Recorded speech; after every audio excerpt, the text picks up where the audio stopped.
Okay. All right, guys, we're going to go ahead and jump into it. Alrighty, so we are live. Let me make sure that I can actually get the Discord up where you guys can see who's talking, who's here, who's hanging out. All right, so we got Dat Sun King, or Dat Sun King, excuse me.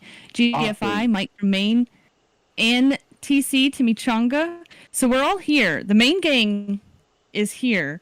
And TC missed most of today. He's out busy working, so I get it.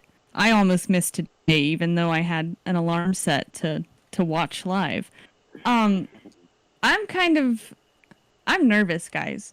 I've actually, even knowing what I know about the economy, here probably in the last 2 weeks, I have had a knot in my stomach. It really scares me, and not so much that I don't feel like I'm prepared for whatever's about to come. I just get really sensitive for other people. Like it's just gonna blindside them, and I've got family in that boat too, and I'm sure some of you guys do as well. The listeners, the people in the Discord, family doesn't really care what you have to say until it's happening right in front of them, and by then there's not much that you can do for them, right? The most you can do is offer some advice. So we did have the Fed meeting today. Did anybody here actually listen to it in the Discord? Yeah, I did. It as well. You did? What do you think, guys? I mean, to put it politely, it's a bunch of hot air. It's kind of what we expected. The Fed's going to float out whatever story the public's going to buy on, or whatever supports the narrative. I think a lot of people know there's a problem. Yeah, definitely. And it's So systemic. You're starting to see you're the one that's been keeping up with your grocery list, right? And sharing it in the Discord? Correct. Jeez. So Well, I'm feeling it. I'm sure. I know we shop in two different places. We probably shop like hours away from one another. But I know that I'm feeling it because I went into the grocery store and I bought a few staple items that I just kind of like to have around the house, right? And when I got told it was $50 all said and done, and I had like 2 bags of groceries walking out of the store, and I'm thinking in my head, what the hell did I just buy that's so expensive? And it's just a little bit of everything, right? Every little cent counts, and it starts to add up. So we are feeling inflation in different sectors, especially in food right now, and in tools and equipment as well. Absolutely. We had just gotten back from a discount grocery called United Grocery Outlet, which is where we buy most of our meats. But I've gotten into the habit of taking pictures of the actual price per ounce or price per pound of meat or whatever product we're buying.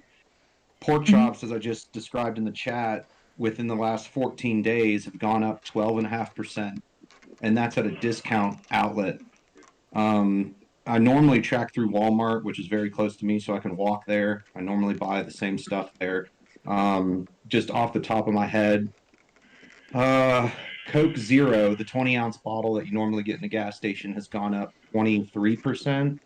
Couple other products. I buy like lemonade mix and stuff to, spice up water. That's up another 27%. Eggs, and this is just within the last 12 months, eggs are up 18%. Trying to think what else off the top of my head without pulling my sheet. There's some stuff that hasn't gone up. Like obviously it's not going to all go up together, but I try to select products. I looked up the top 10 most bought products by U.S. citizens. Honey Nut Cheerios, a couple other things. Cereal skyrocketing, a couple other things. Yeah, but beef skyrocketed. I mean, it's on a podium now. Yeah, literally. And for a moment, I want to kind of discuss this with you guys because we're all in different states and maybe seeing different things. As far as vegetables go, where I buy raw vegetables, I don't really buy anything. Well, I do buy stuff in cans or frozen goods in case we had like a down period or if I'm just really tired and need to throw something together quick. But a majority of what I buy is like just raw goods, right? And my vegetables have skyrocketed, and momentarily beef was up, but in my area, beef is not as high as where I'm seeing other areas. I'm assuming it's because I'm so close to the source. It doesn't have to travel as far to get to our store. But for anybody that doesn't live smack dead in the middle of, a farming town or a farming state, I'm sure that it's I've seen the prices on Facebook and on my Instagram and where people are sharing this information at, and I'm just jaw dropped at the price of any meat on the shelf right now. I saw that today too. It seems like we're going to be eating bugs. Yeah. We're going to be eating bugs sooner than later. Hey, if those of you who haven't been purchasing red meat in the store, let me tell you what I'm dealing with here in Southwest Missouri. Tri-tip, ribeye. Basically your nicer steaks, $20 a pound, and some of them are significantly more. I haven't seen. Well, wow. I have not seen. I'm at $6 and some change, even for the nice stuff. I've seen stuff at $24 a pound. Yep. Like holy ribeyes, cow, guys! Porterhouses. Yep. Yeah. Hey, Fringe, are you sure you're not looking at roasts? Because roast you'll find for. No. Okay. No, I eat steak like twice a week, so. Okay, understood. Okay. I'm just blessed with the prices, I guess. But we were careful because we did notice after we had our increase in price, which it did go up about $3 or so, and this was super temporary. So I didn't buy any red meat that week, and I didn't know what I was gonna do. I'm like, I don't know exactly what I should do. But we did, when price came back down to normal, we did do a little bit of bulk buying and stuffed it in the freezer. So if prices do kind of get out of whack for a while, which I think that they will, guys, I think slowly we know that this inflation is not transitory. It's not temporary. This is here to stay. And we know this for sure now that we're seeing wage increases. You're not going to increase someone's wage and then decrease it later.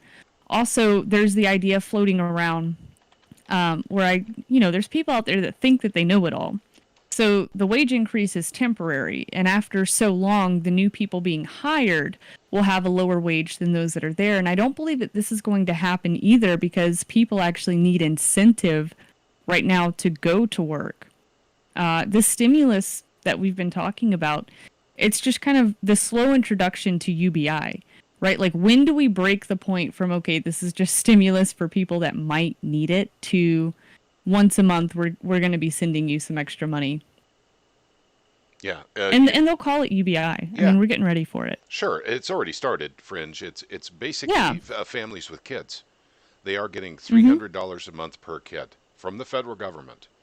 So for all intents and purposes, UBI has already started. And also, for those of you listening live on Truth, Money, and Freedom podcast, Fringe Files, or Kenzie from Wall Street Stackers, is leading the conversation tonight. I have put a link directly to Wall Street Stackers in the chat, so you guys can actually see her channel right there. She does a lot of great stuff. I collaborate with Fringe Files quite a bit, or for Kenzie. And so at any rate, I just wanted to say that for all of you guys on Truth, Money, and Freedom listening in live right now. Go ahead, Kenzie. I'm sorry. Awesome. And for anybody that is in the YouTube chat right now, we've got a couple people over there. If you wanted to hop into the Discord, it's the very first link in the description. Oh, and we've got Cosmo coming in saying the Great Reset with the demon emojis. That's exactly what we're looking at. It's the greatest, people talk about it as if the greatest wealth transfer on earth has already happened, and it's still unfolding right in front of you. I listen to a lot of different people out there, and it's almost like this sense that it's over. Okay, the transfer happened. And I'm looking at it like, we've still got 5 to 10 years of this transfer happening. Especially that information that I found on JP Morgan and BlackRock buying up those entire subdivisions for 20 to 50% over asking. And this is going on not just here. Globally. It's global. Yeah, it's happening in Canada, it's happening here, it's happening everywhere. And then I listened to Jay Powell today, and he's putting a lot of weight on things are going to get back to normal because COVID's going away, and he's pinning a lot of his hopium on COVID going away, that we're not going to get a third wave. But, TC, I'm sure you won't be shocked. I know you missed it, but that was half of what Powell had to say today. Anything that was going on or that's a problem, we were able to point the finger at COVID and say that that was the issue. I think most of us know that we were spiraling out of control before this pandemic ever hit. We were already spiraling, but this is the perfect excuse. It is. It is, and it's one we didn't anticipate. Here in Truth Winning Freedom, we've been trying to figure out what the black swan would be. For many years, actually, for 5, 6, 7 years. We thought Mike of Berry says it's still coming. yeah, and we It's tried. coming. No, it definitely is. We all thought it was going to be Deutsche Bank. Deutsche Bank, that's correct. Thank you, Craig. And hey, welcome to the discussion, Craig. Hey. We are live on 2 YouTube channels right now. Hey, YouTube. Yep. I'm so happy we have Craig in here right now. I was keeping up with the Discord a little bit today, so I was able to see there were a couple of jokes passed around in there. But what do you guys think about the actual possibility of rate hikes being introduced in the next 18 months? And if they're telling us 18 months, do you think that it could be sooner? Well, I mean, we've Yes, got within the next 12. I'm kind of thinking the same thing. I mean, they said just enough to keep maybe just a little bit of calmness, maybe make people feel like the money will flow just a little bit longer, squeeze that last drop, and then it's going to happen. hey, Yeah. They also Absolutely. have to shift their rhetoric very slowly for political reasons. They do. That's true, Craig. Whether or not they think that it's the appropriate, policy or not. So who knows? That because they were downplaying inflation, so they can't one day say, "Oh, it's nothing," and then the next day say, "Oh, we were wrong," right? Because then that Yes. hurts their credibility. So, so that they have to come to terms with it slowly and over a long time horizon. yeah, but That's so true because take today, I figured they would speak a little more openly about inflation, but no, they definitely put that protective bubble around them. They admitted that we're running a little bit over 4%, but it's okay because it's just certain sectors for now, and this will go away, in a year or so. And I think that they're going to come back and say, oh, well, we got that wrong. It's still running a little hot. It's a little higher than it was before, and now we need to do something about it. I think that I heard today, I've got some notes here that some of them could be off a little bit, but 2 to 7 rate hikes by 2023. And this puts me in a weird position because I'm like, do I want to have a little bit of extra cash on the sidelines so maybe I can catch a deal on some real estate, buy up some more land?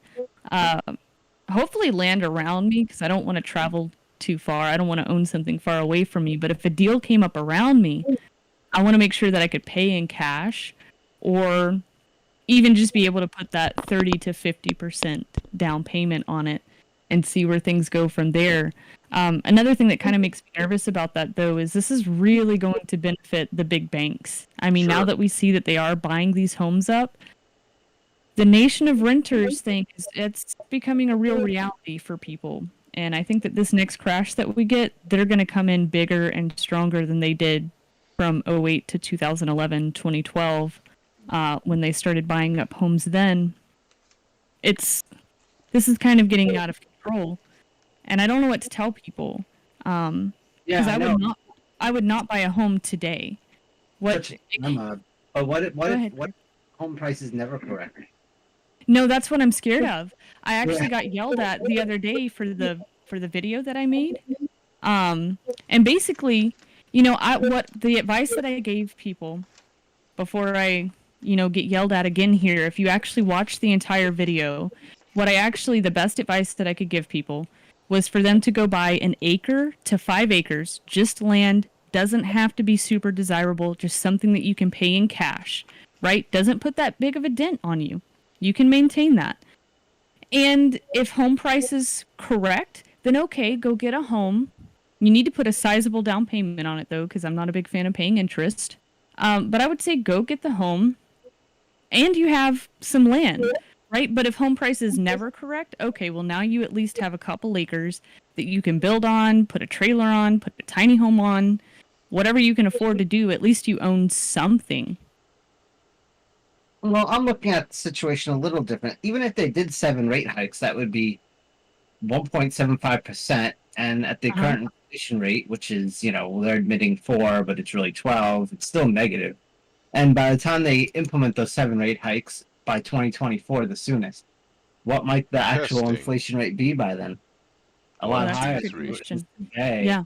So it's even if they manage to get rates all the way up to 2%, over the next 3 years, that doesn't mean inflation can't surge from, effectively like 10, 12% today to 30, 40% by then, in which case you might need to buy your home now, even though it is a giant bubble and it is overvalued and the risk is very high. Because if we have like huge negative rates indefinitely, then the price might only go higher.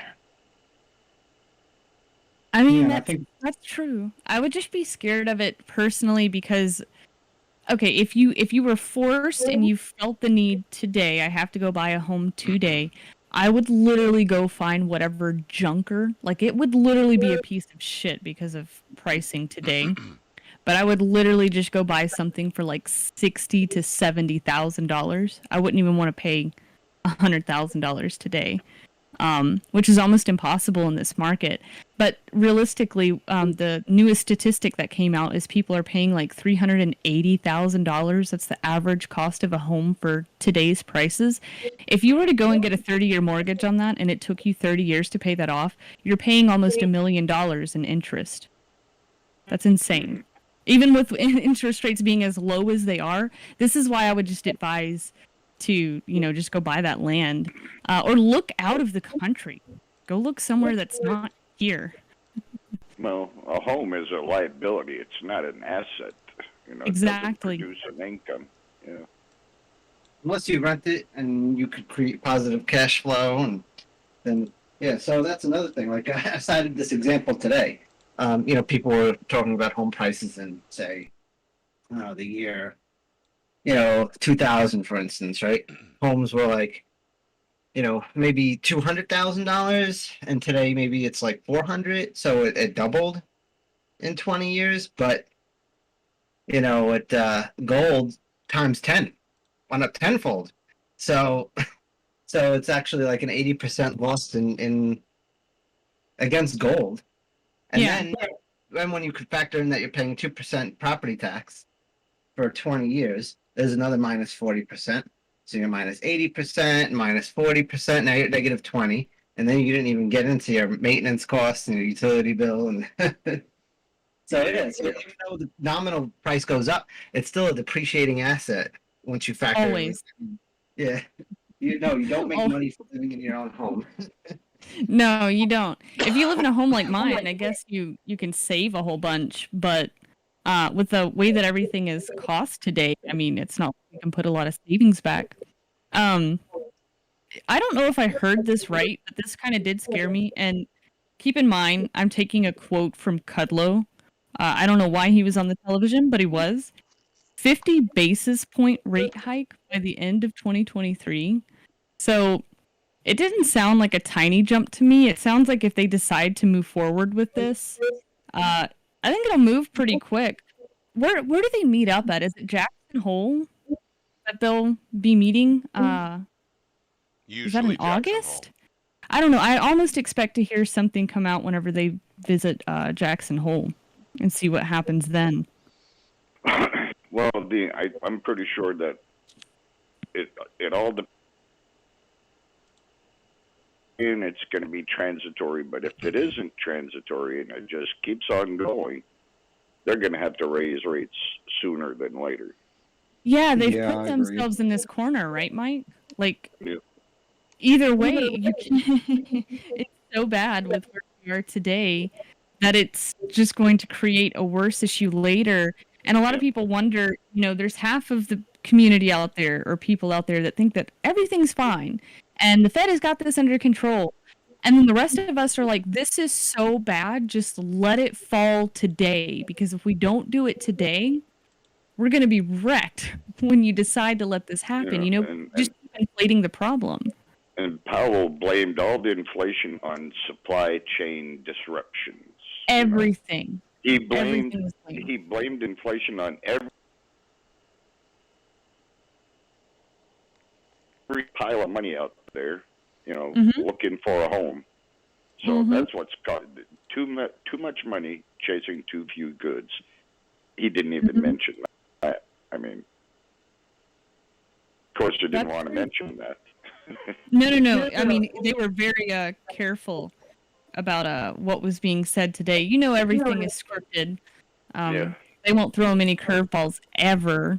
So I'm still waiting on the one rogue reporter that'll do that one day for us. Reverse repo rate hikes did go up today. They moved up 5 basis points. So kind of interesting, but then again, it's kind of not because of the amount of liquidity some of these banks have. And the dollar zoomed, you know. and it Oh went my way up. god. Yes. Yeah, that was a giant move. It was. Oh, and what? Gold got smacked. Gold got hit as low as like $60. Came down today. I think it bounced back Well, a tiny bit, but it didn't. the inverse relationship to the dollar with gold, yeah. Yeah. Silver got smacked today. So out of all the news that we've got today, everything's down. Hey guys, I got an idea. Go ahead. What if, and I'm just saying, what if, that they're giving you a timeline for the big one, the big collapse. Mm-hmm. If they raise interest rates, they will kill the stock market. Maybe that's the giant heist. That right there is the wealth transfer that we've all been expecting. Mm-hmm. Maybe that's, that's exactly it. because they're going to kill the stock market at some point. They're going to have to, if they want to take all the wealth from the middle class and from everyone's retirement, they've got to collapse the stock market to do it. Mm-hmm. So, No, that's exactly right. All the Fed's been doing is blowing life and a bigger bubble in the stock market, with all that money. And that's where it's all been going. Stocks, bonds, mostly What's stocks. crazy about that is even the big hedge funds now are y'all guys getting an echo of my voice? Because on my end, I'm getting an echo of my voice. yeah, but that's coming from Chaos Craig. Oh, okay. I turned down my desktop audio earlier, but I won't do that again. I just want to what's step crazy back about for a this- second before you Go ahead. continue. Earlier, you said that if you borrowed $380,000 to pay it over 30 years, Mhm. that it would be Almost a million. in interest. Is that right? I think just in interest, yeah. I'm looking at a calculator here. Yeah, what does it say? This is a 30-year. Okay, so in this scenario, I'm buying a $400,000 house, putting $60,000 down, borrowing. All right, hold on. Most people are not putting anywhere near 60,000 down on it though. Like they're letting them run away again with actually less than 20% in some situations. All right. Well, But give us your math if you were to put 60,000 down on it. So loan amount is $340,000. Mm-hmm. Interest rate 3.8%, 30 years, $504,000. So you're only paying an extra $160,000 in interest. But that's just yeah. Excuse me though. I think I should have clarified a little bit more. That's definitely right, but I should have clarified a little bit more. You're paying a little bit over $1 million for, your principal and the interest, which just seems insane. No, that's the total. But the interest paid is not. $162,000 would be the interest. So, when you figure That's that the total? Yeah, for the total interest paid is 160. So you figure that, with inflation, that you're better off using the debt because, you could keep your $340,000 and you could buy, other assets that are going to go up 10x in that time period, and you're only going to pay like 50% more, on this money that you borrowed, Yeah. So it makes sense to use the debt and pay it over, these products wouldn't exist in a free market. It's got to be because of government intervention and regulation, and that's kind of factoring in that you're paying them back with debased currency 30 years out, But yeah, I think you're always better off using the debt and going 30 years out, because I feel that $340,000 invested today is worth at least, $3.5 million by 30 years from now. And that comes at an opportunity cost of only $160,000. Mm-hmm.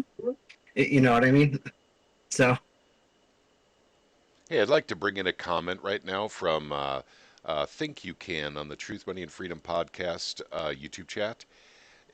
he asks a question. How could every economist, other than Peter Schiff, he says in parentheses, be so wrong so often? And actually, I have a comment on that. It's because basically they're not the smartest people in the room. The bankers decide of all the squirrely ways they can hide or increase the illusion of a good economy. Hmm. And the economists, are not in that group. So I for instance, 2008, if you would have asked me in 2007, hey, TC, the 1/3 of all the world's bonds are actually going to have a negative interest rate, I would have said, no, you're nuts. That will never happen. If they had told me in 2007 that the Federal Reserve and the U.S. Treasury was going to bail out, dozens of United States banks, I would have said, no Hmm. way. Nationalization of the banks ain't going to happen in America. Yeah, maybe in Europe they'll do that, but not here. So basically, this is why the economists always get it wrong. They don't see the squirrely things the banks are going to do. Hmm. Well, and for depending on how big the person is that you're listening to, I would almost say that there's this purposeful, whatever dark reasons they come up with, there's some purposeful misinformation that goes around out there. Um, not everyone, right, guys? I'm not saying everyone, but there are some people that want you to look over here and not over there. Um, and I see it all the time, whether it's different big YouTube channels, it could be on the television itself.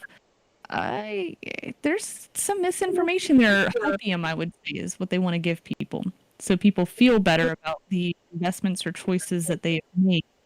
What scares me the most right now is the next time that this comes down. I think that most people's, I mean, we already know that retirements are done, but more than just retirements, I mean, pension funds, Social Security. The next time that this comes down, I think that this is when these things end. And this might actually be why we can say that this reset is here. It's coming, it's knocking on your front door right now. And it just scares me. And I'm young, like I can take the hit. I worry about all the people around me. That's what really scares me. I worry that you'll own nothing and you'll be happy. That's legitimate. That is coming from the World Economic Forum. People might want to argue it and say, oh, that's a bunch of hocus pocus. But when you've got the CEO of BlackRock being now one of the board of trustees for the World Economic Forum, and BlackRock's motto or their slogan being investing for a new world, that new world is owning nothing, but I don't think you're going to be very happy. And a lot of this channel, I think I would like it to be about is us figuring out how to navigate these sorts of things and remain comfortable. I got a comment the other night where somebody was asking me how they get rich. This channel is not promising Lambos. I'm not promising you jets, big houses, or big boobied women. That's not what this is about. This is about you being comfortable and maintaining your wealth. Now, during economic down cycles, during a crisis, there's a chance that you could position yourself to make some money in the future, but it's going to be through investing into other assets at that time that are severely depreciated. Speaking of that, I actually wanted to talk to you guys about this comment. This is actually the comment that made me think of that.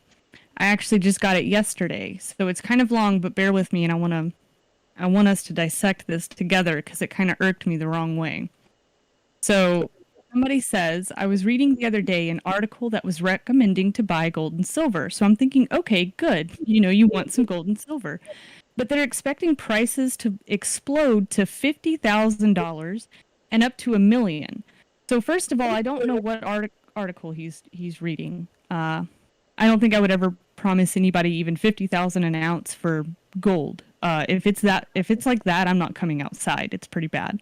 However, what caught my attention is that the writer was emphasizing that if this happens, don't get too excited because you won't get rich, and that the gold and silver will only be a way to maintain your wealth, not becoming rich. So they're kind of mad about that. I am confused by this statement. So how do I become rich and benefit from the dollar collapse? Precious metals prices soaring? Question mark. Can you please give me some tips?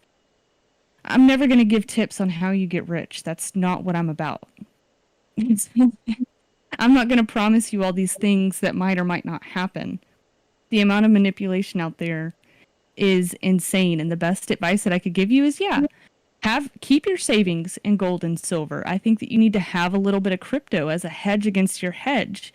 There's very few stock plays that I would make, but there's a couple of stocks that I don't mind kind of getting into right now. But no, I'm not ever going to promise an insane amount for silver so you get Lambos. And if you're here, so silver hits $1,000 to $4,000 an ounce, and your whole idea is Lambos, I would encourage you to get off of my channel right now because you're not doing anything to change the society that we're in today.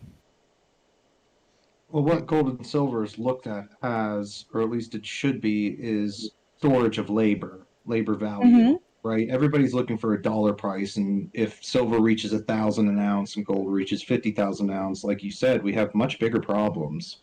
At that point, at that point, the entire fiat system has collapsed, which is the only hope for the U.S. government. I agree with Jim Rickards, is to revalue it. That would be the safest method, even if it's a 10% backing with what the U.S. government actually has. At least it would prevent total societal collapse. And I think that's what the Fed is trying to maintain is the narrative by whatever means they can. But people looking for gold and silver as a get-rich opportunity, it's not. It's a transfer of wealth. So when you hold all your dollars in a 401k or a pension plan, Roth IRA or whatever, and it's getting eaten alive by, let's say, 10% inflation, which I would argue is conservative, by the time that you retire, when I did my 401k math, in order to live in a 600 square foot apartment like I do right now, I would need $7.2 million with 10% inflation in order to maintain my standard of living. The narrative that they're pushing is that fiat's working, which most Americans or anybody around the world knows that it's not. And they're going to float out whatever they can. Everything's safe. Everything's fine. We're not going to look at interest rate hikes. They're not going to have a choice. I mean, the Fed is always a day late and a dollar short on everything they're doing. They were in 2008. They will be on the next collapse. And the economists that are, I would argue Peter Schiff is correct. He takes a lot of slack for the way he behaves or how he words things. He's not wrong in the long term. We've never seen a society do what we do. We're beyond history because no society has ever made it this far. I mean, the U.S. monetary supply, I think, increased 36% year over year within the last 12 months. We're printing so much money, we don't even know where it's going. And they're just trying to keep the wheels turning as these banks acquire property or assets or whatever. And these people are leveraged. That's true. And for the record, just so you know, Dat, I think you actually did say Peter Schiff was the only one he could think of that actually had it right. So I'm sure there's a couple others, but Peter is well outspoken, well followed. Yes. He's not. I would argue he's not wrong. Yeah, at all. Too. On a long term, it's he's timing. Not. Exactly, and you can never predict timing. Everybody asks, "Oh, when's gold, silver going to explode?" Blah blah blah. It can happen tomorrow. We know the system's broken. It's a matter of when people wake up to it. But it'll be the straw that breaks the camel's back when they can no longer. When this has gone so far that the manipulation can't be done anymore, and they say, "Okay, we're going to pull the plug." You know, that's how a lot of us refer to this, and that's how it's going to be. They're going to drain whatever power they're pumping into the system, and it's going to be gone. People will be pretty shocked that day. I don't know if there's a plug they could pull aside from just slow burning, and then there's an implosion, right? Like we were talking about inflation earlier, just with food or random items that we're buying. I mean, in the most case, the stuff that I am tracking, we're looking at an average of 15%, and it's nothing crazy. I'm looking at sandwiches, chicken, pork chops, beef, a couple other things at Walmart. I mean, the average inflation is around 15%. Yep, just on those items. And this is like common stuff that people are buying. I think personally they're going to float out the narrative until the narrative no longer works. And historically, people fly into whatever asset that they can maintain. Like you mentioned, not only gold and silver, but any type of viable cryptocurrency. Anything that anybody can do to protect their assets, I think innately they're going to do that. But these people that float out the dollar, what is it, projection of metals at a certain time frame, like, oh, we have 90 days until silver explodes. It shouldn't matter because you're valuing it in a fiat currency, which is going to fail. We know it will. Well, you're exactly they've right. never succeeded. You're valuing it in a currency that is currently failing. It's failing right before your eyes. Correct. That's why the value of your gold and silver goes up. It doesn't. It's the value of the dollar going down. Exactly. And a lot of people look at price increases as inflation. I think the correct method to look at it as the actual value of your currency purchasing power going down. It's not necessarily the prices are going up, it's your currency failing, essentially. But even the people living under a rock, so to speak, are eventually going to realize it. I think there's a statistic that around 40% of somebody's income, when it starts going to food, is typically a trigger for actual national revolution. It is. When people can't afford to eat, which is, I have no doubt, is what we're approaching. Eventually, it just snaps. To a degree, it's already happening. It might have been on... I'm not sure if it was a CNBC article or not. It might have been one tougher to find, but I think that around 30% of millennials' income is going towards food for them to eat, which is a big deal. Millennials are broke. There's a couple of us that have found some success, but in reality, the whole system is broken. I mean, you're told to go to college, get the student loan debt. Now, I'm not against anybody going to college, but if you're going to college, you had better be going for something extremely specific. And if you're not doing big college, go to a community college, learn a trade. Go learn welding that you can get done in like less than a year and be making more than all of your friends combined and have that debt paid off within a couple months after you start working. That's the best way to move forward if you don't have any other skills. And then after you've got this student loan debt, I mean, you're expected to go get a house or be in an apartment. I don't even know how people afford to be in an apartment at the moment. I mean, the price of this stuff is outrageous. I know that my mom, she didn't live in an apartment, but she has a lease on a house. And it's still almost $2,000 a month. It's not a huge house. This is in Arkansas. Prices tend to be a little bit cheaper, but I'm just amazed that she's... I mean, maybe she put herself in this position, but I mean, kids are trying to do the same thing and they don't have near the same amount of the income that she might have.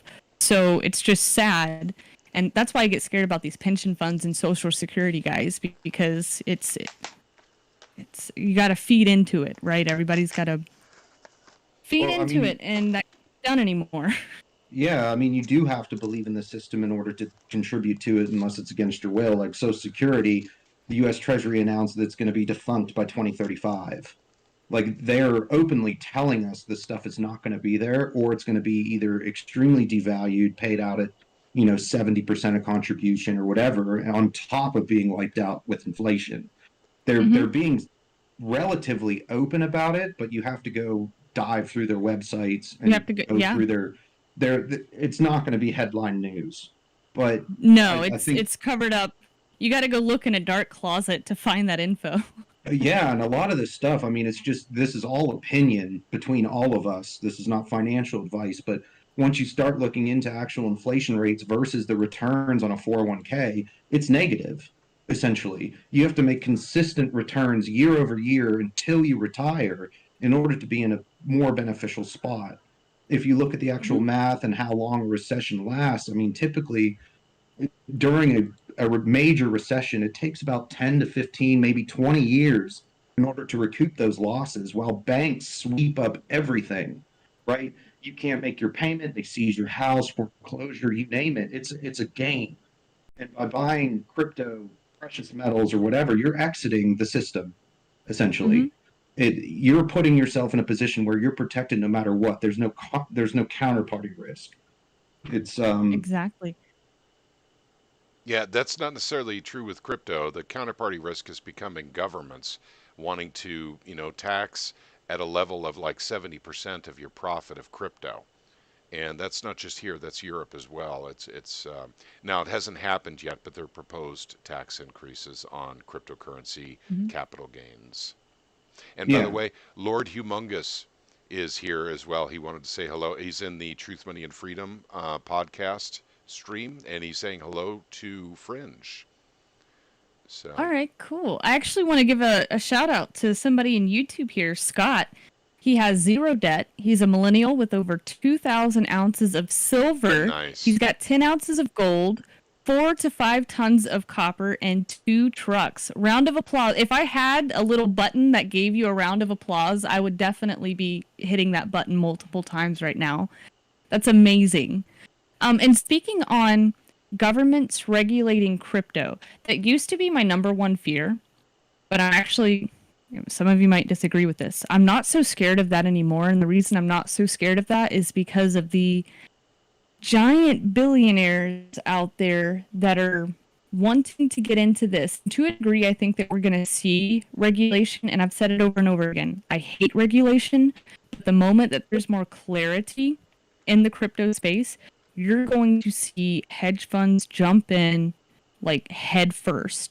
The kind of talk Kevin Leary is doing and the amount, like the millions, if not billions, that he's putting into cryptos and DeFi projects right now, he plans on making a return on that, and I don't think that anything's really going to change that. Once you have so many billionaires involved in something, I mean, they're the ones that really make the rules anyway.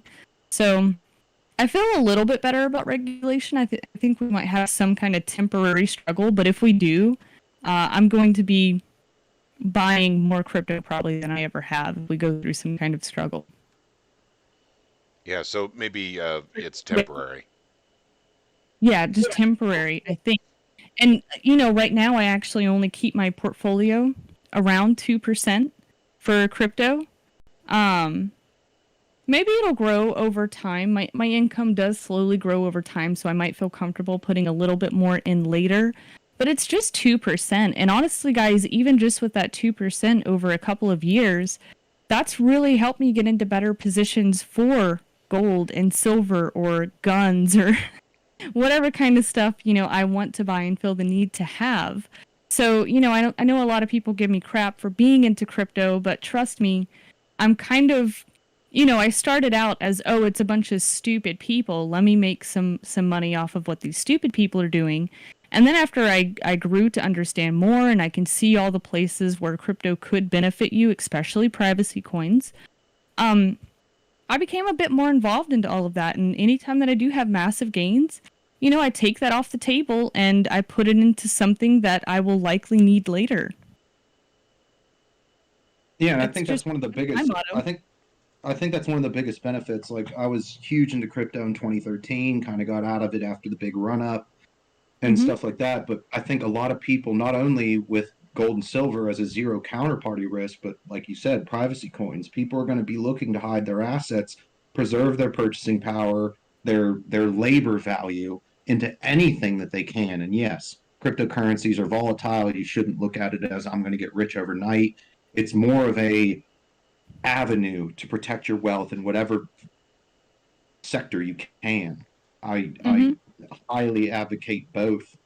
Whether it's, I mean, you can invest in a bunch of hard assets that hold value throughout a type of collapse or currency collapse. You got alcohol, land. I don't suggest NFTs, but it's Ammo? literally, I mean, anything that holds value at this point is better than your fiat currency.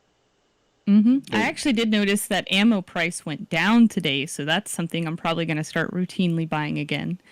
Yeah, I'm hoping it yeah, gets back down to pre-COVID prices. And if you guys don't mind, I want to tell you a quick story about a trip to Bank of America today. So it's So not give us the story. it's not a bedtime story you want to tell your kids, folks, I'm telling you. Okay, you guys ready for this? Okay, today I went to Bank of America to deposit cash in my friend's account. Is a transaction I was doing for a friend, and as this friend is not here at this time. and it was a relatively small amount, more than 500, less than 1,000 cash. So I had his account number. I was standing in the bank. I filled out the deposit ticket and everything, and they asked for a driver's license. And I said, "What do you need a driver's license for?" "No, you can't deposit cash without a driver's license," they said. This is Bank of America, Springfield, Missouri, by the way, for those of you wondering where I'm at. And Huh. no kidding. So I said, "Well, I'm depositing this for a friend." And they said, "I'm sorry, that's not allowed. You can't deposit anything into a other person's account." And I said, "This is insane. This is cash. I'm depositing it in someone else's account. This has never been a problem before. By the way, I could do that at my bank. This is not my bank. This is his bank. And I bank through Great Southern." And so at any rate, they informed me they would, because I put up a stink, because I was, there are other people in the bank. And I said, "Do you think I'm a terrorist? Or do you think I'm a drug dealer? Is that what the deal is?" I meant, what's the deal here? TC coming in hot. Yep. Oh, yeah, I did. And so at any rate, he backed down and he says, "I'll allow it this one time." So consequently, after that was done, I did go to my bank, and I had some transactions I needed to handle there. And at my bank, I asked them, "Hey, listen, if I was going to deposit cash in a friend's account here, do you guys need ID for that?" And Great Southern said, "No, but it's been suggested. We may be moving in that direction." So guys, I'm letting you know, I mean, we've always counted on cash for anonymity, and it's going away. At least with banking it is. Mm-hmm. So I thought I would share that story Absolutely. with you. This is today. I was running around doing a whole bunch of crap today, but I was really pissed off at Bank of America, and when I talk to my friend tonight, I will be telling him he needs to leave Bank of America. I mean, Yeah. yeah, I've honestly always had an issue with that. A couple years ago, um, I was either trying to put money into my partner's account or he was trying to put money into mine, and we ended up just having to like write each other checks or whatever, because the process to do it was just so difficult. And I did some digging kind of after that, because why can't I, if my friend needs a quick $50, right? Yep. Why can't I just literally go to the bank and say, "Hey, I want to put this in this person's account"? And I don't think that they should have to wait 7 days for a bank wire or more. Yeah. Those tend to move very, very slow. And maybe I don't have any checks on me. So why can't I just do that? I've never understood it. It's made no sense to me, and I'm sure all of it has to do with you're likely a terrorist, and we can't deal with terrorists. Well, yeah, I'm that's the assuming that's official it. reason. You know what the unofficial reason is? They hate cash. They don't want people using it Yeah. anymore. It's all about Yeah, I it. wish I could. Go ahead. I was just going to say, I wish I could show you guys the pictures. So I don't know if you remember the Federal Reserve coin shortage, Yep. right? The Federal Mhm. Reserve doesn't mint anything, but the coin shortage signs have gone back up around Nashville, and I've noticed it in gas stations and stuff. They can't give change or whatever. It's really a control on cash. They don't want you moving your stuff around. They'll put it under the guise of terrorism or drug dealing or whatever. They don't want you taking out large amounts of cash because it is more anonymous. And people will tend to do that as they're buying more and more stuff as a currency collapses. But it's the control factor, I would argue. That's the same reason they don't like privacy coins. A lot of privacy coins in crypto will not be listed on certain exchanges. Bitcoin.com, trying to think of a couple other major ones in the US that are allowed, but they'll clamp down regulatorily just on how you can move your money. And I think in my credit union, you can't take out anything over $2,000 cash without filling out some forms Yep. as to what you're using it for and where you're moving it. It's none of their business. But they just want to. Go ahead, TC. Well, at the federal level, I can tell you what this is, and they even have laws against it. It's $10,000. So that's a federal thing, and it happened since 9/11. Because if you transfer more than $10,000, you're obviously a terrorist, right? And Obviously. yeah, there's just nothing else it could possibly be other than terrorism. It's not like you might need a down payment for a car or a home or, some big expense. No, There's a thought I've had, and it's basically that, like, the last time we got that $1,400 stimmy check, I go to my credit union and I say, "Yeah, I want $1,400 in cash, please. You know, it's my money. I need the cash." I have to go to the front desk and see if it's all right first. Mm-hmm. That was the answer I got from the teller. So he disappears, and then about 3 minutes later, he reappears at the window and he says, "Oh, here is your cash. Thank you." The thing is, I think these banks just don't have that much cash on hand. They've got liquidity problems as far as cash is concerned, too. Well, I think that so. may be true, but I mean, there's no. It's got to be more than that, Mike. Because let me finish what I was saying. $10,000 is, where the Fed says you need to fill out paperwork. If you dance around the $10,000 line because you're not crossing it, it's 9,000, 9,500, or whatever. Oh, and yeah, you, well, and you do enough of that'll those, trigger it, too. That's Yeah. correct, and then you go to prison for 10 years for what they call structuring, and Right. that's now a felony in the United RICO. States. Structuring. Look it up, guys. Mm-hmm. This is and this is cash. This is your money, and if you want to take out, basically $10,000 increments, you could go to prison for 10 years. Yeah. I'm glad that you brought that up because we have to tiptoe around that every year. And what's sad is the whole reason that we tiptoe around these laws is to pay taxes. So you're literally moving money in or out of the bank so you can get your taxes paid. And because we do business from home, guys, so it's not just automatically taken out. You have to handle all your own shit. Well, that also means that, you can't pull large chunks of money out at a time, and you only have so much time to be able to go and move this money around by the time that they tell you, hey, you owe this much to us. So now you've only got a couple days to go and do that. And every day you're going back to the bank and moving stuff around. And it's scary because even if you tell them, like, I need this to pay my taxes or I need to do this or that for taxes, it's like they don't care. Mm-hmm. And it's something annoying that we have to go through every year. I get scared every time because I know that they can put random flags on your account at any time, and then you're just locked out of it until they decide you're allowed to have it back. Well, we've already got the digital dollar. The cash reserves are what, only 10% of what is actually out there? 3%, Mike, 3%. U.S. dollars? It's 3% now? Okay. Yeah, it's 3%. Yeah. It was zero for a while. So we've already got the digital dollar, and the thing is, they're trying to make us stick to that digital dollar. It's like I was saying a moment ago, I don't think the banks have that much ready reserved cash on hand. Like, say, if Joe Blow wants $2,000 today and his neighbor wants $1,000, and they just don't have that amount of cash to cover it. I think that's what's going on too at these banks and credit Is unions. anybody else getting unreasonably amounts of offers for new credit cards right now or any sort of Absolutely. credit? No, I have. I am. I'm getting a ton. So I'm getting they quite just- a few too. I get about 2 a they- day. Okay. yeah, I'm getting 3 a day is the norm now.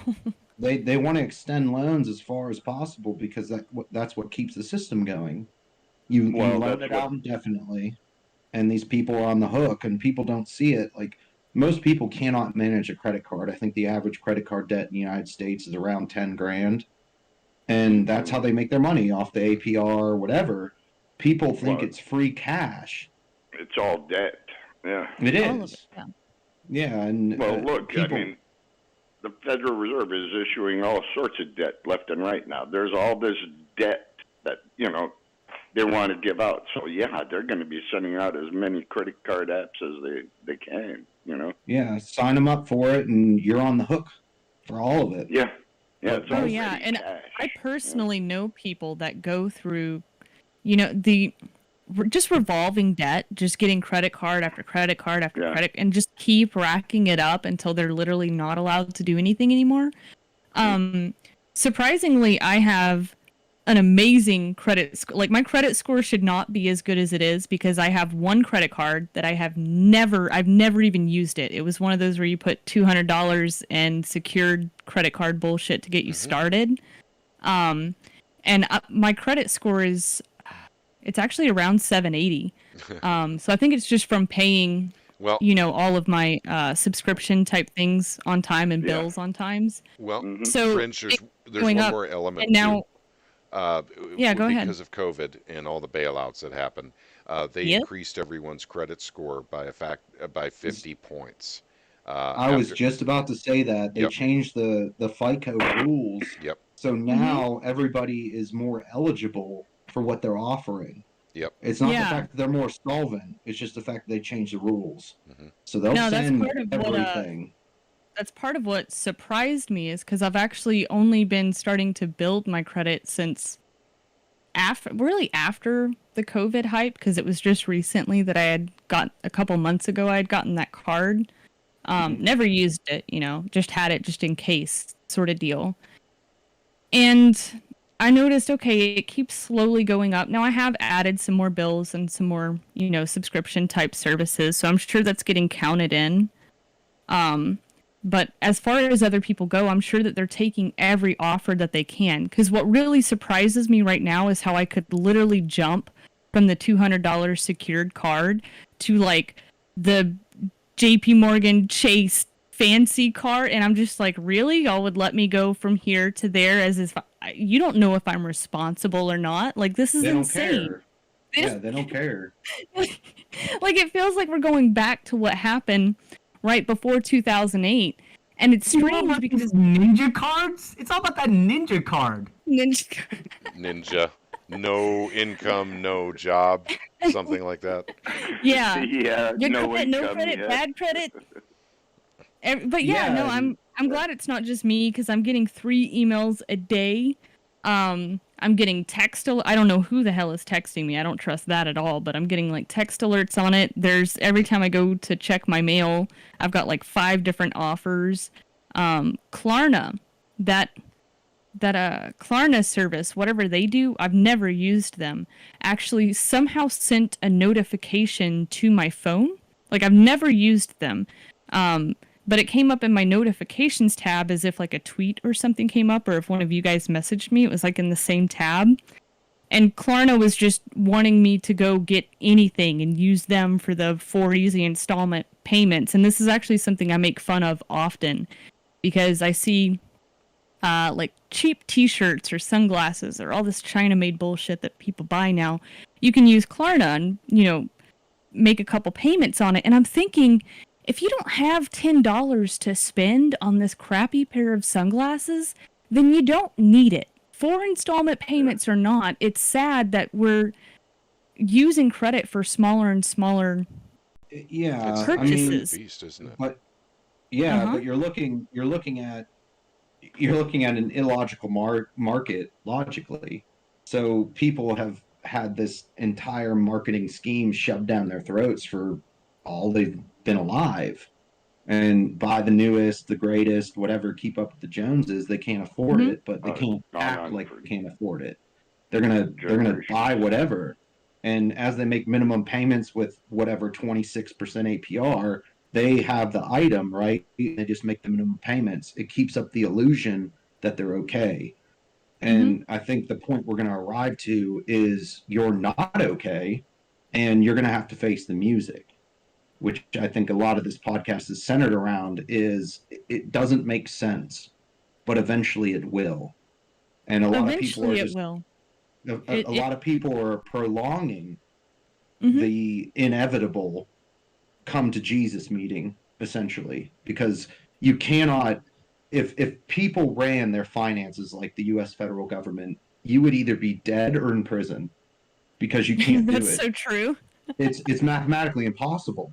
I mean, if I were running, it would be the equivalent, I'm just throwing out numbers here, ratio wise, it would be the equivalent of me making $50,000 and putting $500,000 on a credit card and just telling my creditors I'm going to be okay. No, you're not. And you never will be, not with that type of income. And people are, I think, delusional into believing that taxes aren't going to go up and the currency is going to be fine. It is a catch-all. Like, it's a complete problem, and people will ignore it until it's in their front yard, is what I believe.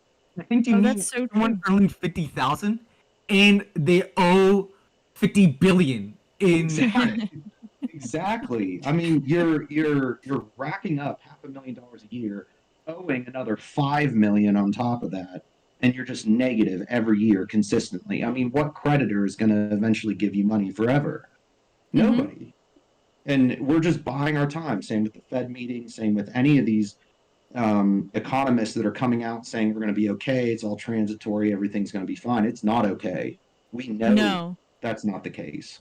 You know what really scared me the other day? I don't know why this conversation made me think of this, but 120% of our GDP is because of the stock market. It's in stocks. 120% of the GDP is the stock market. Oh my God, that made my jaw drop. Like, I should have just known this because of how things are going. But man, is that scary. Like, I am scared, guys. I've been scared for like 2 weeks. This is, the Buffett indicator. Dat, you told me about that the other day. 67, the Buffett indicator in 2000 for the dot-com collapse, which was big. What is it now, Dat? Yeah. I think it's 87%. It's 87% over the mean value and like 233% price to earnings, which is the highest on record. Yeah. And there's multiple implications for the Buffett index. In a lot of cases, it is accurate. You're buying into something that's not earning money. That's essentially the point of it, price to earnings. And it's showing that the entire U.S. stock market is completely overvalued with the Wilshire 5000 index. It's showing something that's so far off the charts they had to edit it. Yeah. Because people are buying into these companies thinking, I'm going to make money forever on these equities or whatever. It doesn't work that way. If these companies aren't earning money, aka zombies, unicorns, whatever IPOs they want to launch, the basis of earning is not there. These companies are negative, and people just keep buying in. You're looking at price to earnings ratios. Tesla, for example, was up to 1,200. I think around now it's 700. These companies, and a healthy ratio in automotive, just for Tesla, for example, is around 15 to 20 price to earnings ratio. These companies are so far overvalued. The reckoning is going to be, I don't even know, cataclysmic is the best term. I mean, when this stuff revalues, thank you, MC, for posting that, it's incredible.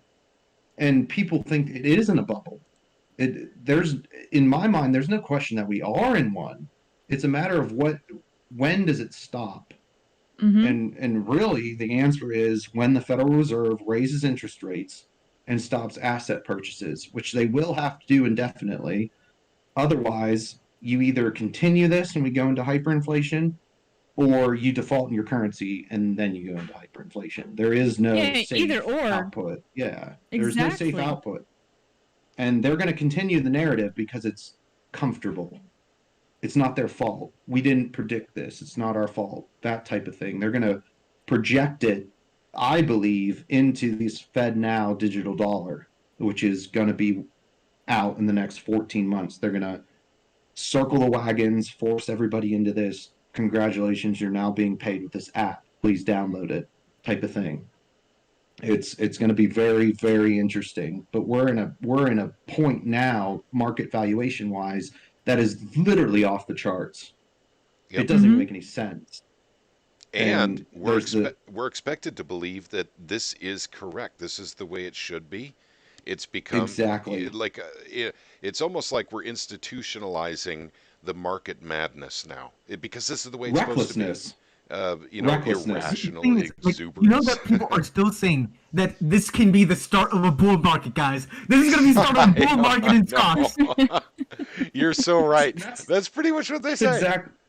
Yeah, that's exactly it. And when you look at the margin debt chart, which is essentially people buying stocks on a credit card, they're hoping they go up forever. Margin debt is way beyond 1929. It's so far off the charts, we don't even understand it.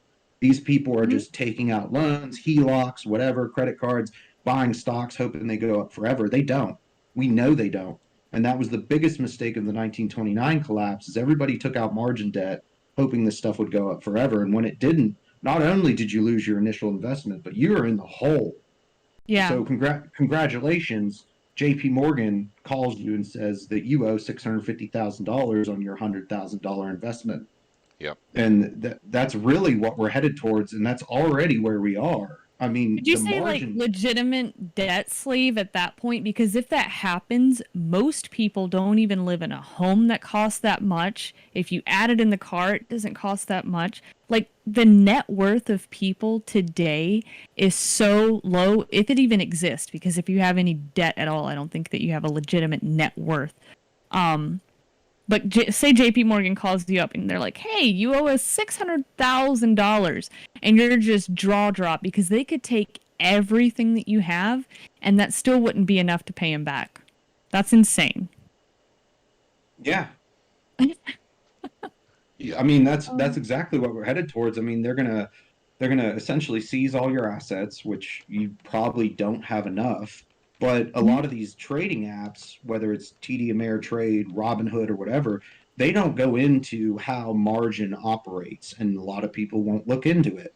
They don't care because it's a contract. If you don't understand the contract, they don't give a shit. You're on the hook. You're exactly right, and they've made it so easy for people to do this now. I've got to be really careful when I'm making any trades because if you hit one wrong button, boom, you're done. You're in some kind of trade that you didn't mean to be in. Yep. But they have made it so easy. The amount that you need to have in your account is so low, and all of this to go play around. And okay, so you make 2 good trades, and now you get to double your limit, right? You get to double the amount of debt or credit that you can use. And it's there's a lot of kids out here that are doing okay at the moment, but they're going to get wrecked. Absolutely. And you saw it happen with some of the meme stocks. I think that's the point of irrational exuberance that we're in. I mean, you got companies that either aren't used or don't provide a profit or anything, and it's literally called a meme stock because it's irrational exuberance expressing itself in a market with essentially free money. I mean, you send all these kids stimmy checks or whatever, 52% of millennials are still living at home with their parents. And they don't have rent. They don't have many bills or whatever. They don't have a life to support because they're living in their parents' house or whatever. They're risking their money. The risk is off the charts, but the appetite for returns is even higher. They don't care about the risk. And eventually they will, I would argue, mathematically. It's going to come to an end. And that's essentially why we're all here today is how do you protect yourself? How do you get ahead of this? Because it doesn't make sense logically. This entire market and everything around it is completely illogical. How do you protect your family, your friends, your labor value in a market where everything's awry? And I think Michael Burry called it correctly. He tweeted out yesterday that somebody had asked him about the state of the markets, and he said it's twofold. I'm just paraphrasing. It's twofold over what it should be. It's completely irrational. And he said something like pigs flying 360 was the hashtag, meaning that nothing makes any sense from any direction. And it doesn't. I mean, you have companies that have no income, and they're valued at billions of dollars. You have trash cryptocurrencies, aka shitcoins. No value whatsoever. You can't use it anywhere. There's no use case whatsoever. And they control $50 billion part of the crypto market. Well, it doesn't make any sense. An important part of this is something Liberty Revolutionary brought up in the Truth, Money, and Freedom podcast chat. Basically, he's talking about, this is why I don't mess with the stock market, he says. Buying stock on credit was a major cause of the 1929 Depression. That is correct. It helped the Depression. It was the lack of credit that actually caused the really big part of the Depression to actually start setting in. However, today we call it trading on margin. And this is credit extended to you from your broker. Same cause and effect, though, right? Yep. Yep. This is on a Discord server, Liberty, and check the description. You can join in. Yep. Liberty, of course, you're always welcome to come into our Discord. Yeah, anybody that wants to come in, also on my stream, the very first link in the description will get you right here. So if you want to join the conversation, You can come and join and talk with us live, or you can just chit chat and text within the Discord and kind of have your own little conversation with some folks in there. But it is in there. So let's see here. Oh, cool. Curb Creeper, somebody from another channel that I had. This is their first time tuning into one of our live streams here. Don't worry, you haven't missed many. I've been so busy. I have not had time to live stream. I like what Michael said here, though. I want to touch back on this. Hedge funds bidding up residential real estate means pushing up property taxes. And another convenient thing that he mentions is inflation is pushing people into higher tax brackets. So very, very convenient at the moment. I had been thinking about that the past couple days myself.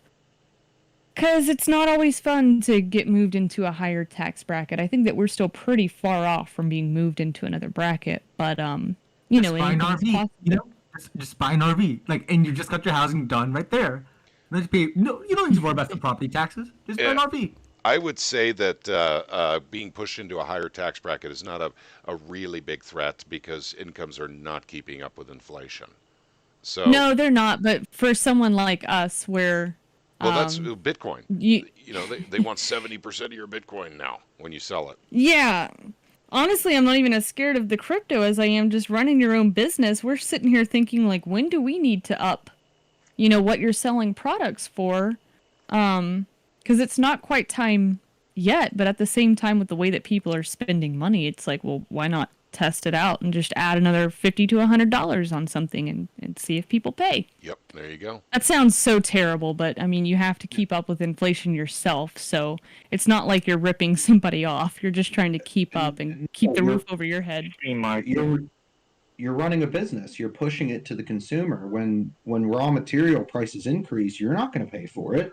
You're running a business. You push it to the consumer. If they want the product that bad, they're going to pay for it. Well, my partner was actually forced to raise prices on some things because of all of the scamdemic crap. I'm just going to say it on this channel. Scamdemic crap that happened. Couldn't get inventory in. So when inventory gets, and it's still not back to what it should be. So when inventory gets low, you don't want to continue to make the same. It's tough because if you lower prices, you make more sales, but then inventory goes down. You up prices, you might get fewer sales, but at least you're getting a little bit more money coming in. So it's just always something to think about. A lot of people think, you know, people in our area, you know, think that we're doing like super well or some shit. And it's like, no, we're just responsible. And anytime that somebody knows that you're somewhat successful with your own business, they're just like, oh, you know, I don't know, they act all rude towards you, and it's like, you don't understand what it actually takes. Like, we're working 14-hour days, 18-hour days. They think you're lucky. They think that you randomly stumble upon wealth in a free market, which is where a lot of small businesses operate. They're there to make a profit. And eventually, with government crackdown, tax rates, whatever, all the regulation, people are going to try and circumvent it in however way they can, whether they want to write off business purchases or expenses or whatever. As the U.S. tax code clamps down on small businesses, people will be forced to make a profit whether they like it or not. And there's going to be more legislation and more. And people will find ways around it, always. They always have, they always will. But they look at you like, oh, you're rich, and it just appeared. They kind of ignore the hard work factor of it. Yeah, I can say right now it's so much. It is easier, and I've worked the bartender job, I've worked the waitress job, I've worked landscaping. It is so much easier going and doing those things than it is running something yourself, because all I have to do for that job, no matter how hard it is, I just need to show up and do my job. When you're doing it by yourself, you have to actually like make yourself do something. There's some days where I don't want to do anything at all, but if I want to have an income, I better go get some shit done. You know? And, you know, like I was saying earlier, some of the hardest parts of that is making decisions. I mean, there are some decisions that completely fail. They were stupid, but you learn from them. And there's other times where, you know, you figure out some kind of formula that actually works. Maybe I'll feel a little bit more comfortable in the future talking about that sort of stuff on this channel, because by no means are we super duper wealthy or anything. But I would like to encourage people to go and do their own thing. I've actually got a saying that I live by. There's two kinds of people in this world. Are you the buyer or the seller? And most people are buyers. So why not be a seller? Yeah. I think that you need to create something for yourself, something that you can pass down to your kids. And I'm not going to be one of these motherfuckers that like screams on you on some YouTube ad saying how you're going to make it and driving some stupid Lambo. It's just, no, you can be comfortable and you can have a little bit of excess. And what you decide to do with that excess is up to you.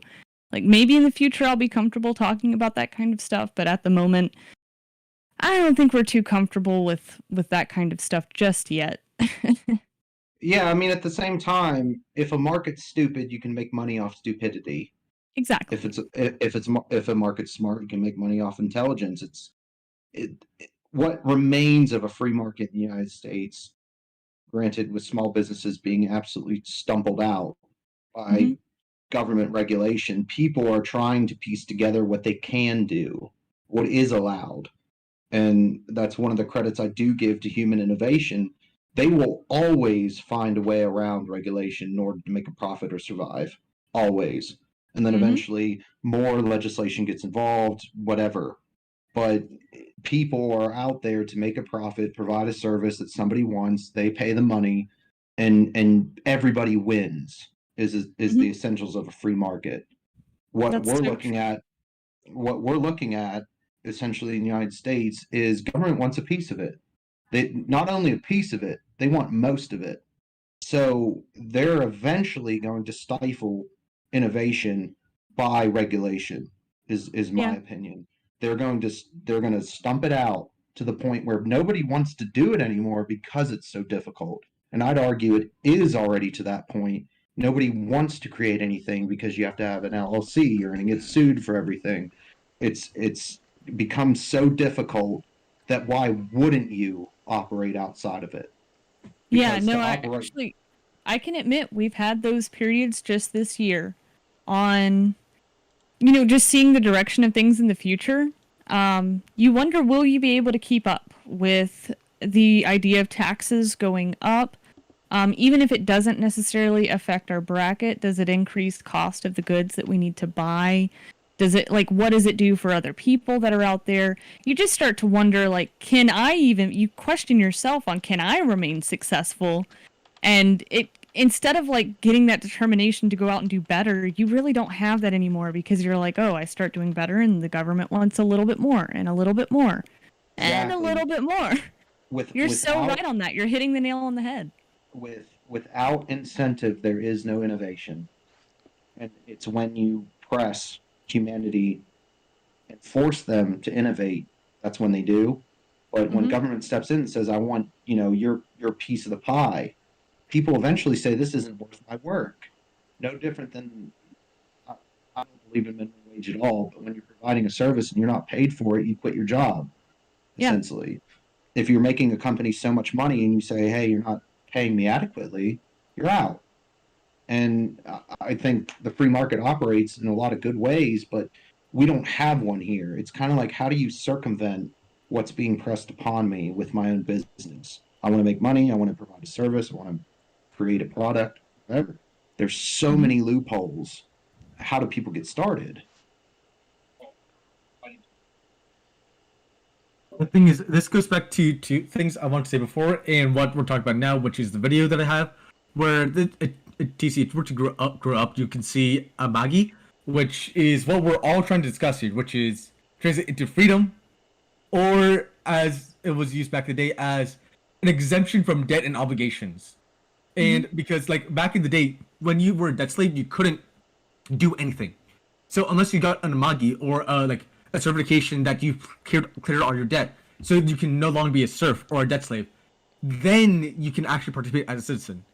And this ties into what you have with many people, where all the younger people, if you were to click on the video, TC, where they literally just see their portfolio go negative in the future and just shoot the screen because they'd rather just not look at it than to imagine what their life will be like because they made such horrible decisions because they over leveraged by 100 to 300% on crypto, which that's possible. Yeah. I mean, I would even argue that it's happening, not even that it's possible. These kids, I wouldn't even say kids because I'm 29, but you have so many people that have not accepted the risk that they're taking because there is no consequence. It goes into high-level banking.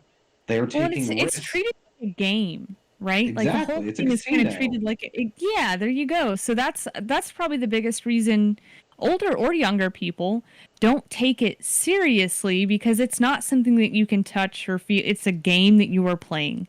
It has bright colors and makes noises and it makes you feel good inside until it all goes south.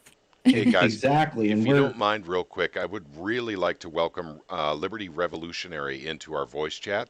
He has been Hey, with how's it Truth, going? Money, and Freedom for well over a year, and it's really, really good to have you on board, sir. You Yeah, there? nice having you here. Can you hear me? Yep, we sure Yeah, can. you're good. We can hear you. I don't And think it's been over a year. Has it? it might be by now. I think I found you like midway through the whole I can't think of the word here, the Two-Way Preservation Act Yeah, issue. gotcha. time flies when you're having fun. It does. And also, too, I want to bring up a question here from Scott Mason. He says, so you're saying the powers that be want the U.S. economy to collapse.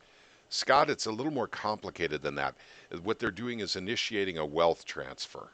That's really what it is. And it's going to look like a collapse to you and me. But to those one percenters, they're the only ones who won't be in the collapse. They will be in the Yeah, they'll be having a recipient end. party. Yeah.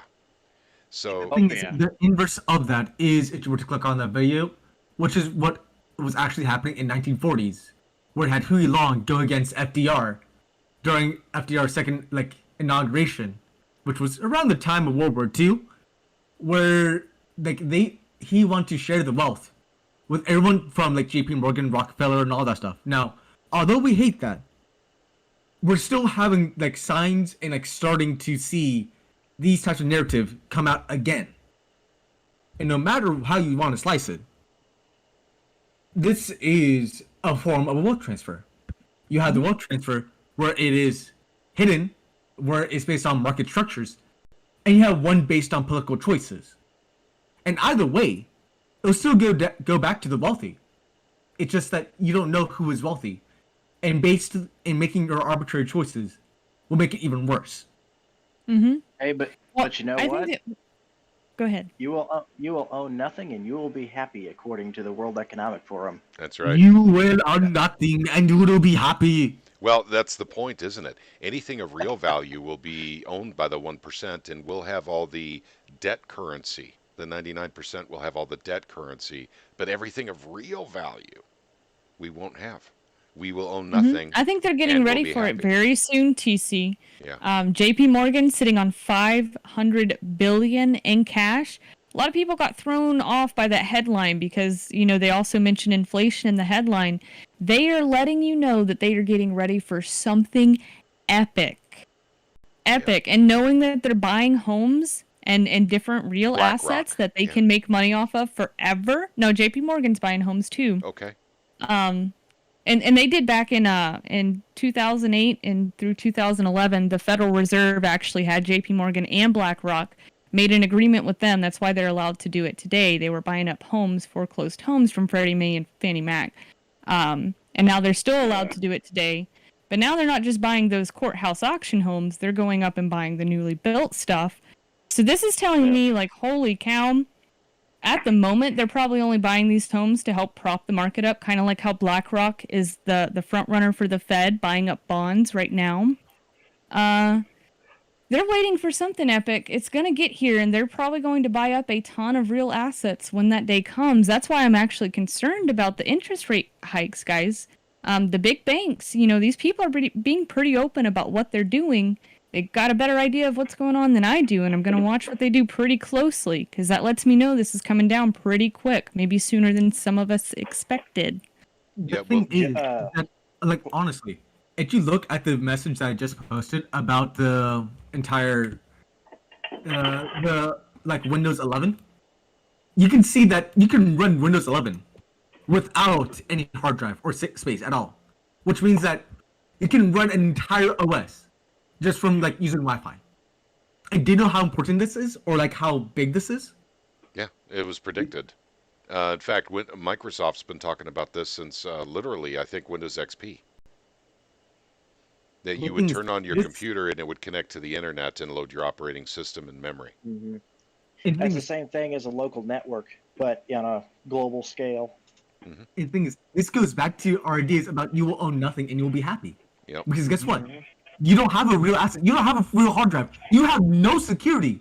Everything that you look up will be stored on the cloud, which is in a hardware, in a server, right next to, right near Laughlin Air Force Base. Going back to Scott's statement of that they want the U.S. economy to collapse, they won't do it openly at all.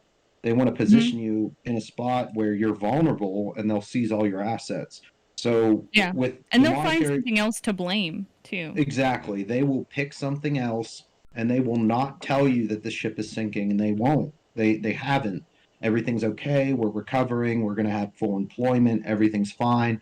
Inflation's transitory. They don't want you to get into safe haven assets, which is land, crypto, gold, silver, whatever, hard asset, art, whatever. They don't want you to be there. They want to confiscate everything that you have. Every single second until you actually euthanize it.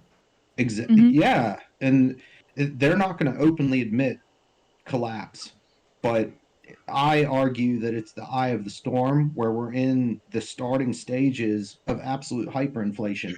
You have so many prices skyrocketing on everything. There might be some that don't appear that way, whether it's gas prices or whatever. Gas here, for example, has gone up 85% since last year, but they're going to advertise the points that support their narrative, and they're going to come out on camera and tell you that everything's fine. The FDIC last year came out and said, do not take your cash out of the bank. Everything's safe in the bank. Do not remove it. They're going to float out whatever they can in order to support their narrative. Usually when they say, don't take your cash out of the bank, there's going to be a bank run next. Exactly. They are going to float out whatever supports their narrative into the fact that everybody in the American populace or globally will be blindsided. Have you guys They're heard not about... going to... I'm sorry, Dad. Go ahead. Go for it. Go for it. There's this story that I can't remember if I read it yesterday or the day before, and I glanced upon it. So I don't remember the name of the bank, but I think it was in New York City. A bank that's suspected of illegal activity, and what they're doing is they're going and taking all the safety deposit boxes in the bank, even though that's customer, that's customer property. They're actually physically taking all of those out, and people have to go through a very long, elaborated legal process to get their stuff back. That was the FBI seizing private vaults in San Francisco. So there was... Yeah, so there was Beverly Hills, actually. Yeah, wasn't that something? Hang on just a minute. I'll be right back. Okay, Liberty. Oh, hey, TC. That was in Beverly Hills. Yeah, that story gets my blood boiling. They seized $86 million in cash, whatever bullion that these people had inside, because they projected that they were connected this facility. I think it was like U.S. private storage or some whatever LLC was connected to cartel dealings. So the FBI came in and seized everything. And see, the war on you. Literally, I mean, it comes back to the it comes back to the point. If you don't hold it, you don't own it. These people, whether it's a bank, private storage facility, or whatever, they can walk into whatever guise and seize everything, and you're left with the court case. You're left with your assets gone. I mean, these people were talking about them having $50,000 in cash, whatever bullion, family heirlooms. You're fighting the court case. They don't give a shit that you're struggling. They don't care that your shit's gone. They win, you fight. Go ahead, sue me. Yep. I run the law, is essentially how they're approaching it. And it hasn't gotten a lot of news coverage. But this is essentially, I would argue, what happened in 1933 with the executive order of nationalization of gold. If you don't hand it in, 10-year prison sentence. which I mean historically didn't happen, but that was a threat. They wanted your assets and they seized it, and you fight for it. It's your problem. This actually ties into like what I linked up, which is the Bitcoin average transaction fee. Which, if you look at it, if you look at the biggest peak there, if you were to pull it up, TC, is when there's a massive crash in crypto. So they made the fee for you to actually withdraw so high that it actually costs more than you would have actually if you just held in. And that's how they can also do with Bitcoin. Because if you imagine if you did it on Coinbase or some other website, they will charge that transaction fee to you instead of the actual website. Yep. Force you to hold your holdings until the big banks or whoever's involved is out. Same way they shut Robinhood down, force people to sell with all these meme stocks and stuff like that. They turn the game off in order to suit them. It's incredible to see. On that note, I'm going to sum up this stream to if you don't hold it, get it through your head, you don't own it. So I've actually got to cut this stream short. I've just got a message from a friend. I let him know that I would be streaming with him after work.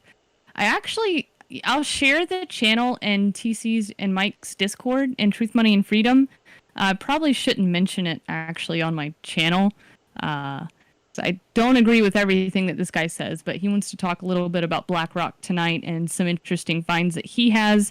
So, sorry, I do have to cut the streams short. Let's see. Well, we went to 7:15. That's pretty good. And I felt like we hit a lot of topics tonight, so I had fun with that. Don't forget, we are sponsored by Wise Wolf Gold and Silver Exchange. So if you feel the need for some gold or silver, just go to wisewolf.gold. Get in touch with Tony, not a robot or someone out of this country, but a real person, veteran-owned business. And I will catch you guys in the next one. Bye, guys. Take care, friends. Thanks for joining us tonight. It was an honor to have you again. Yeah, that was fun, guys. I feel like we got through a lot of topics, so I feel pretty good about that. Also, the thing is, you know that Perthman actually is a bank, right? Yes, it is. It's a bullion bank. It's not. It's no longer just a mint or custody. It's an actual bank that just lends out fractionally, and yet no one seems to actually know that they are actually making a ton of money. Yep. Not yet. Yep. So that's true. Yeah, it's true. You're right. And how many of those bullion banks that look at the West Point here in the United States, the U.S. Mint. Are they doing the same thing? Are they fractionally reserving their gold and silver? They probably are. Likely. Yeah. I would say likely so. So what Fred said. That was fun. I've got to start taking more time off so I can hop back in the Discord. Whether we're live streaming or not, we need to come and put our heads together and just figure out what the hell is going on. Yep. Yeah, it's I said, it was wonderful doing this again. It's been quite some time since we've done this, gang. It has been. I'm sorry, guys. I've been so busy. Well, I was all... And it gets so hot. I didn't even put my camera up on stream tonight because I am not... I'm not wearing enough clothing that would be suitable for YouTube, so... I was like, no camera tonight. Yeah, Fringe is down in in Arkansas, and that's a bit warm down there. I'm in southwest Missouri, and it's warm here as well. Very warm. This is not 110 degrees down there. Yeah. It will be. It will. It's like 59 here. Oh, 59 I'm just south of Pleasant Hill. I'm just south of Kansas City here, and we got, I want to say 98 today, something like that. Yeah, I think we went over 100 here. We're supposed to get that up here tomorrow. Yeah. Nice and cool up here in Maine. So. Okay. Well, first of all, I want to thank everyone who joined in the live stream, both at Wall Street Stackers as well as Truth, Money, and Freedom podcast. Guys, I put in a link for Fringe's channel, Wall Street Stackers. She talks about this kind of stuff all the time and much more. So you might want to hit up her channel and subscribe. And, of course, thank you for joining on Truth, Money, and Freedom podcast as well. You guys, we appreciate you. Links for everything are down below in the description section.